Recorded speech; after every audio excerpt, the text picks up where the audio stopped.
এটার মধ্যে কাকা বঙ্গবন্ধু নামে একটা বীজ, এই যে ধান বীজ, এটা রোপণ করছে। তো কাকা ধান কেমন হয়েছে? মাশাআল্লাহ অনেক ভালো হয়েছে। অনেক ভালো হয়েছে।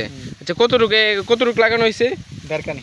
দেড়কানি। কতটুক কয় মন পাওয়া যেতে পারে আনুমানিক ধারণা? আশা করা যাইতেছে 26-27 মনের মতো ফলন হওয়ার সম্ভাবনা আছে। আচ্ছা দেড়কানিতে। আচ্ছা, এটা কিনা কয় এটা বীজ কই থেকে সংগ্রহ করা হয়েছিল? বীজ সংগ্রহ করছি স্বপন ভাই, আমাদের ওই এশিয়া ডাক্তার মামার ছেলে, ও ওনার কাছ থেকে সংগ্রহ করছি। আচ্ছা, কতদিন লাগছে এটা পাকতে? এটা এখনো পুরোপুরি পাকছে না, প্রায় আরো কিছু ধান বাকি আছে পাকার, আরো সপ্তাহখানিক সময় লাগতে পারে আরো।